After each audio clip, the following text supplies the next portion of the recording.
a whole bunch of announcements of new anime adaptations, potentially a new Death Note project in the works, updates on Studio Wit, announcement of Code Geass Rosé's Recapture English dubcast, update on Uzaki-chan's manga author. Join us as we commemorate the passing of Hiroyuki Omori. A new NFT anime is set to come out. Recent news coming out about Yuko Takahashi, known singer for Cruise Angel's Thesis. And what's going on with Ghost in the Shell's release by Anime Limited. This is Usweep, and this is your anime recap for the week of June 24th, 2024.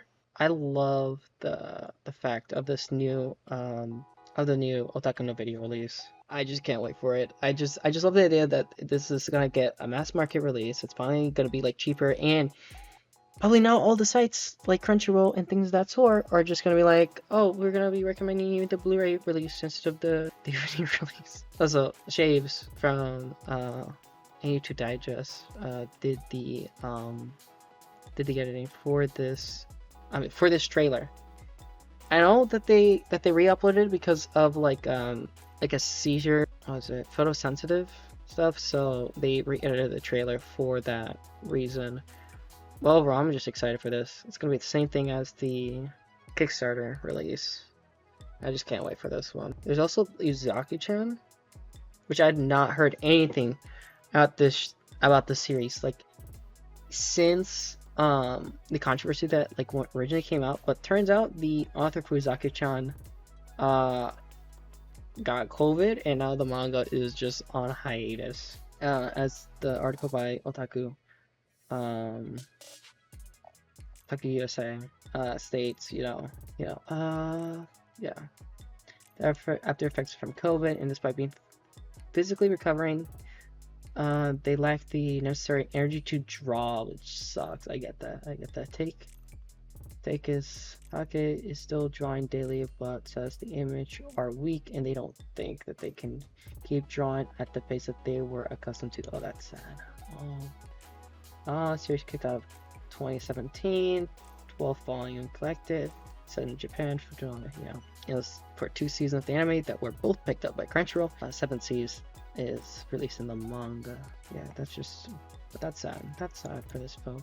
Also, the JoJo producer, who's been the head of all the main series of JoJo's Bizarre Adventure since Phantom Blood by David Productions, sadly passes away. When I heard the news, I was like, what? And I look into him. Bro, this guy worked on Higurashi in White's Pick Up girls in a dungeon.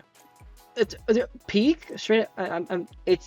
It's sad, and it's like and he's been with JoJo like the whole time. He's been like the executive producer, and I would like to imagine that he was like the individual to bring like the whole teams together for all the different seasons for JoJo, from Phantom Blood up to Stone Ocean. But dude, just like knowing the passing, and it's just like he's been producer at Universal Japan, and then move over to Warner Brothers, which 2011, that's when JoJo came out. That's like for David Pro, dude, there's a problem of like what to do with the design, and he remarked that it seems like his own fandom helped the project succeed, but the power of work itself was not faded. Above all, I'm a big JoJo fan myself and decided to take on the challenge despite difficulties. Shut up, man. He will be missed. Bro, he will be missed. Hiroyuki Omori. A new manga title from Kodansha is being picked up to be getting a anime adaptation, as by Weekly Shounen magazine issue. Gachiakuta, by author Keiki Urua, is going to be getting an anime. The anime adaptation is going to be by Studio Bones, and it's going to air in 2025, which 2025 is insane to think about because we're already halfway through this year. We only got 6 months left. And just the general description is that it's a battle action about a young boy living in the slums of a floating town who is wrongly accused of killing the man who raised them.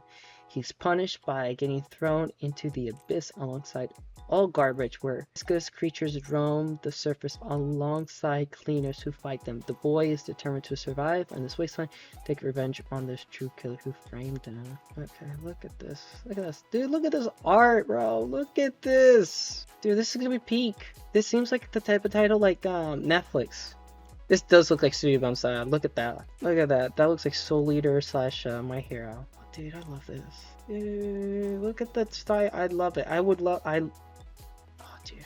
And Fire Force, dude, I want to see another generation of fans. Another generation of My Hero. I know My Hero's ending, so. And it's a weekly shonen title by Kodansha. Maybe it's picked up by either Netflix or Hulu. And other stuff.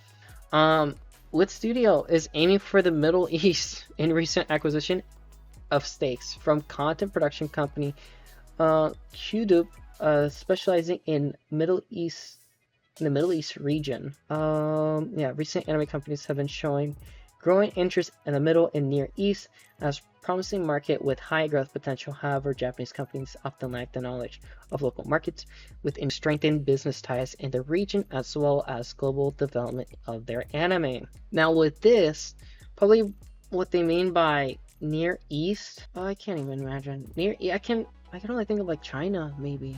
I know China has been doing a large stake within the anime industry with Tencent and their massive like market with video games and like investing in anime and Bilibili and I forgot what's that streaming service, but China has been doing a mass investment in anime. But also the Middle East, bro. I could probably pull this up. Give me a moment. Yeah, so for the Grandizer anime, this is being produced by Studio Gainax, which RIP Studio Gainax. But if you go into like the account for Grandizer and you're seeing the people who are working on it, got all these different folks, Tamashii Nations, obviously Bandai, all the different groups, artists. To go down here, aside from go past Studio Gainax and the Mazinger account, you have Bukhari, who is well known in the industry for like video games and anime and IP management and manga productions, but he is also an individual who owns this manga company, Manga Productions from Saudi Arabia. But like they're working on the Grandizer anime. That's some clips from it. Captain Tsubasa, that's the recent one. So that probably explains why we have a new Captain Tsubasa release, because I know the Middle East and Spanish regions like really enjoys Captain Tsubasa, especially because it's sports anime and it's a soccer show.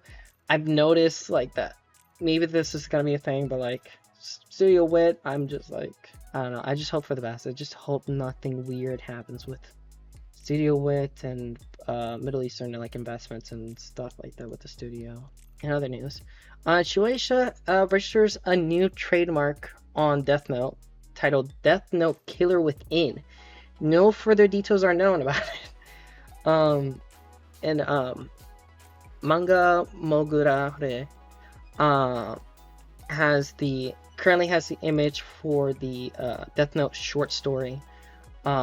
This is like I believe this came out 2019, I want to say, but it's like a sequel to Death Note where it's like a new individual gets the Death Note and is influenced by Ryuk. It's an amazing one shot with like Death Note, like because Death Note was created in the 2000s, so Death Note kind of exists within the 2000s, but this manga like addresses like modern day situations and values and like social media and all that stuff, and and saying presidents and all that stuff, foreign powers. I would love for this short story as to be expanded upon to a 90-minute film or OVA or whatever that gets released to theaters, because like who wouldn't love a Death Note movie? I do not think there's enough material. Like I mean, there's been Netflix has had the Junji Ito like short stories anime, but like I don't think that's like something that would work with Death Note. But I would love to see like this one shot set in the modern day times, to just be like a full movie like the likes of Kaizen Zero or Demon Slayer Mugen Train, like that would be it. Probably get an amazing like release within Japan and an international release. Like it would be a massive feature. And with the title like Death Note Killer Within, what that'd be a great title. But that's just a new Shuesha trademark. I wouldn't be surprised if that's just some spin-off series or whatever. But if it gets turned into a new Death Note film, I would absolutely love that for the franchise. This is Goober Tutsumi that I've been following for a little while now. But Wandering Witch has been renewed for a second season, which I'm not gonna lie, I'm kind of surprised. I mean, it's a manga series. It's been, I believe, is still publishing new volumes and chapters. But I recently completed the first season of this series, and because I got the opportunity to watch it at a local convention, hosted by Crunchyroll, and with the presentation by Crunchyroll. But it's a great show. It's an episodic series. It's a nice fantasy adventure. If you've watched probably your average fantasy anime series or maybe Goblin Slayer or whatever, it's just like it's a nice, wholesome, just a little affair of like characters just following their own individual paths and stories. That like it's just a nice fantasy tale. I enjoyed Wandering Witch. The way that the anime ended, I'm not gonna lie, gave it like a nice conclusion. So that's why the announcement of a second season kind of like takes me by surprise. But it's an amazing series that I would say deserved that, and I would like to see what would come about it. So this manga called Kindergarten Wars, by Yuu Chiba is receiving a TV adaptation. This series is published by Shuesha on Shonen Jump Plus. I've watched the trailer before, and probably the trailer is going to be playing on screen now. This overall looks like an amazing series. I wonder what takes it. I wonder what studio and who was going to be taking up the project. And just by the simple trailer of the manga itself, I think it'd make an amazing like single core series. I think, if I remember correctly, I think this was covered by what's his name? Was this series canceled? No, it had a 9-volume run. Yeah, serialized by Shueisha's Shonen Jump Plus app, 9 volumes. Yeah, just the description here. Story takes place in Kindergarten Noir, known as the world's safest kindergarten, hosting children of politicians, celebrities, businessmen, and other VIPs. Kindergarten Noir prevents them from would-be assassins and kidnappers by employing former criminals as teacher in exchange for reduced sentences. Rita also is a convict. 999 is a former assassin who finds herself working at Kindergarten Noir, both to get reduced sentences by acting as a bodyguard to find a hot guy along the way. What? Yeah, this is peak. This is gonna be peak of the season. Whenever this comes out, this is gonna be peak. If the scoop is correct, it probably released 2026, 2027 or something like that. But you know, another sequel news. Kamen Rider W Fuuto Taipei by Masaki Sato and Riku Sanjo is getting an OVA release according to Chinese social networking site. I've started watching Kamen Rider Double, including its film, and Fuuto P, the anime adaptation. And knowing that this series will likely, because Fuuto Taipei is just Fuuto P, right? Yeah, so this would be likely a sequel to Kamen Rider Fuuto P. Knowing that it's getting an OVA, it's likely that the anime has done well enough to maybe hopefully get a sequel announced. Likely whenever the OVA releases, that's whenever the announcement for a season 2 of the anime will get announced. And I'd love for the series to get like an English dub and make Kamen Rider more available and individuals get more into tokusatsu. And an update on a show that I have covered before, Kodias Rozé of the Rapture is getting its English dub cast has been revealed. Let's get their Twitter. Yeah, these are just the Twitter posts. So yeah, 4-part coming to Hulu later this week. Yeah, here's their English dub cast. So Ash is gonna be played by Corey Yee. Rozé is gonna be played by Luca Padovan. Arnold is played by Griffin Pato. Catherine is being played by Danny Chambers. Oh, Tomo Omori Oda is being played by Alan Lee. Yoko Ari is being played by Don Bennett.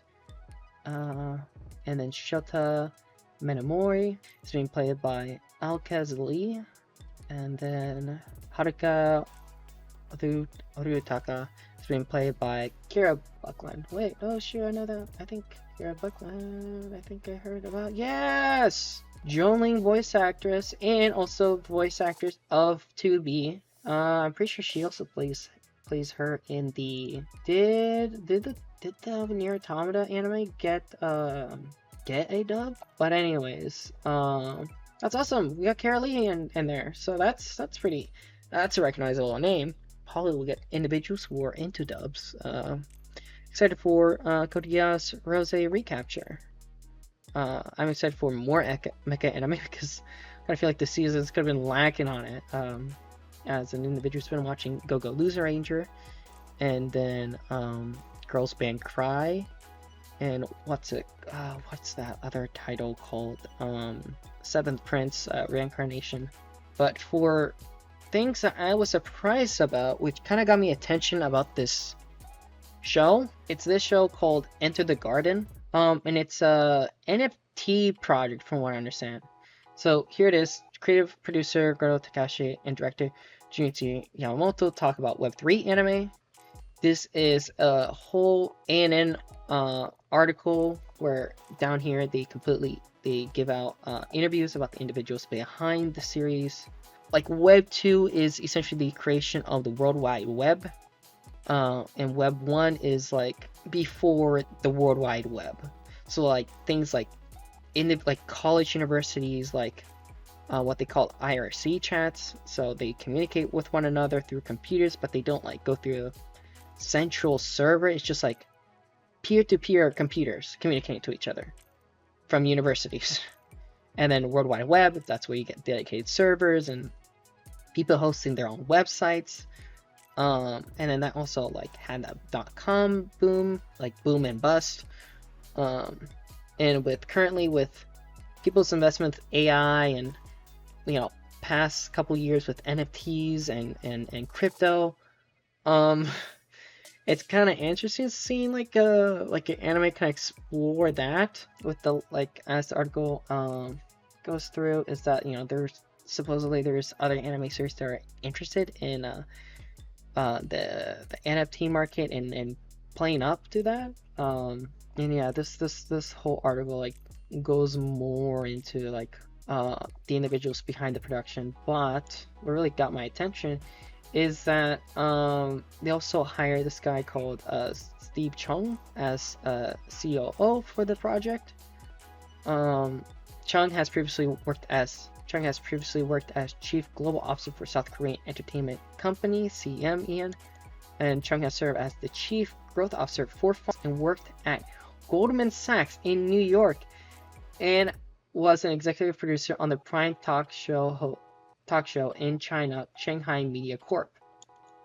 So a guy really in business and has made a name for himself.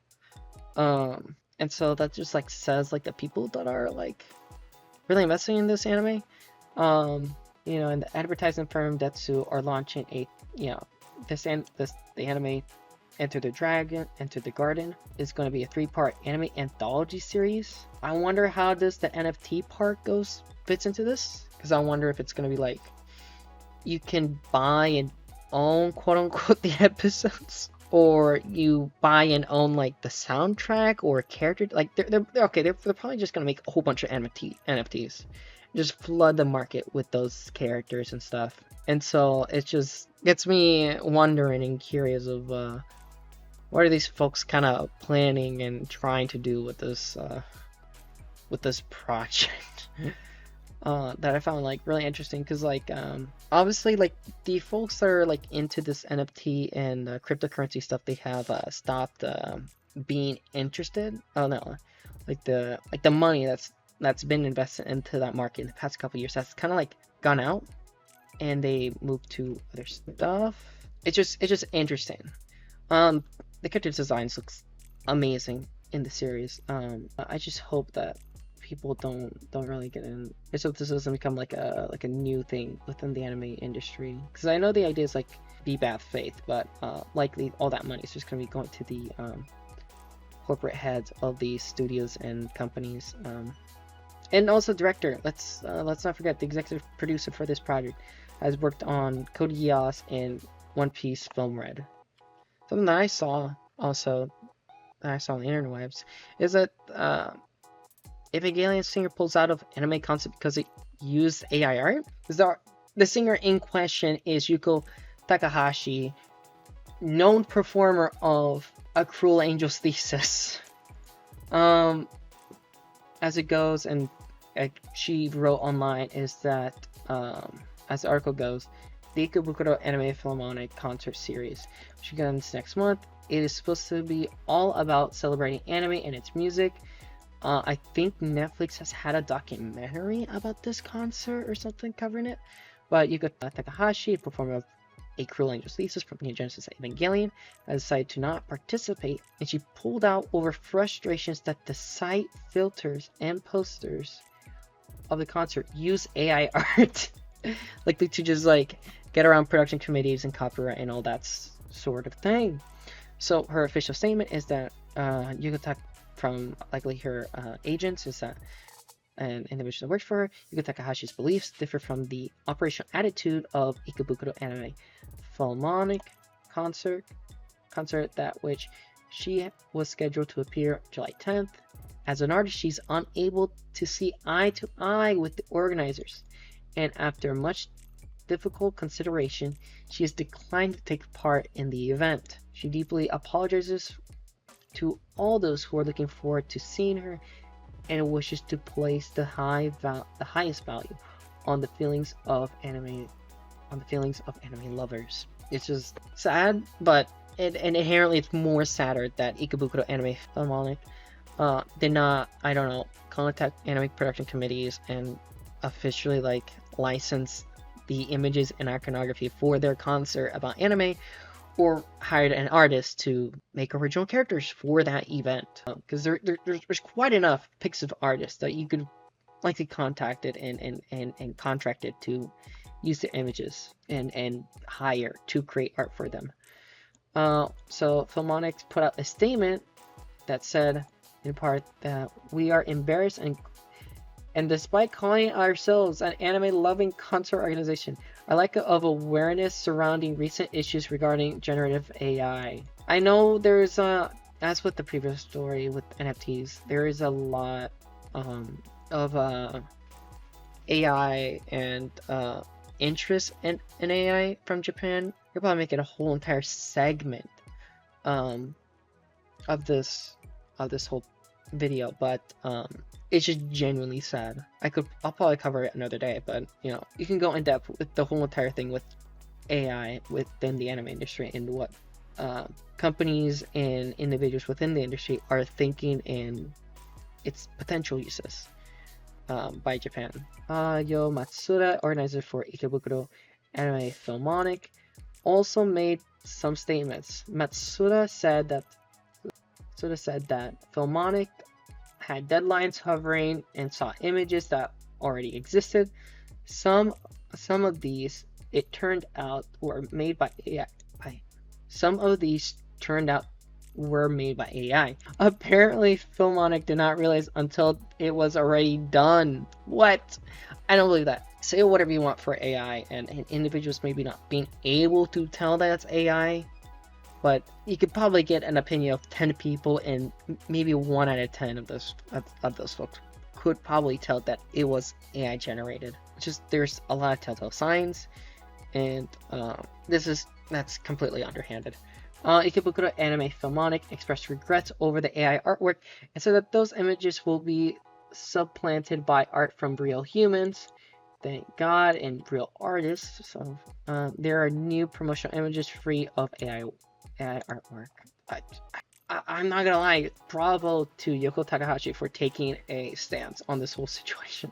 I hope something happens where she's rescheduled and there's a different event that she appears at within Japan for those folks that, probably signed up to Anime Filmonic for just her performance and her whole segment for that concert, but that's just sad. And probably one of the final news, and something that came out today is that Ghost in the Shell Sentinel Complex 2045, which was released by Netflix, first season is getting a Blu-ray collector's edition via Anime Limited and Shout Studios. I mean, like, what? If you don't know, Anime Limited is a company from the UK who has done a lot of releases from Crunchyroll within that market in Sentai Filmworks, and they also are doing the current release for Macross Plus. Just knowing that they have another project out that they're partnering up with Shout Factory, be honest, I kind of wish that Anime Limited's like official releases had original discs, like, I don't know, disc without the UK rating system on it for its releases within the States. I don't know if it's, I mean, it likely maybe costs too much for them, but like, it's kind of the decency for the costs of these releases that they're doing, and they're partnering up with Shout Factory. Like, I'm just with Shout Studios, I should say. I'm surprised, but overall, I love the idea of the whole art book. I love the idea of this release coming with a poster and it being a Netflix series that has not been picked up. Although it's kind of just disappointing, just the lack of I don't want to say lack of care, but just like, you can make this for the price of this, which is $80. But the thing about this release that kind of got my attention is just that this release is only going to be having it seems to be a sub-only release. As it states in the product information, it's only in Japanese for the language. It has no closed captioning, and only has English and French subtitles. I do not know why it has French subtitles, which it probably just came with the release by them and their availability. But I do not know if this is like a rights issue with Netflix or the individuals who were in the studio that dubbed it, and maybe the production committee or whatever, or maybe this just all falls on Anime Limited. But for $80 for this release, for it to only be a sub-only release, it's just like, kind of takes me out. I'm a big Ghost in the Shell fan. I love the film. I love Sack. And I love the Arise film franchise. And I've read a bit of the manga itself. But just to know that this is a sub-only release that you're paying $80 for, I'm just like, this is not worth it. Unless there is some new public statement by Anime Limited or Shout Factory that by Shout Studios that in English that will be included in this. I'm just like, I watch subs, but imagine the individuals that watch this show who wants to watch it with an English dub. Some folks are just like that, your casual audience for this type of release. Like, and then let's say that this release is a sub-only release, and then they release a standard edition release, but then they also added English dub track onto it.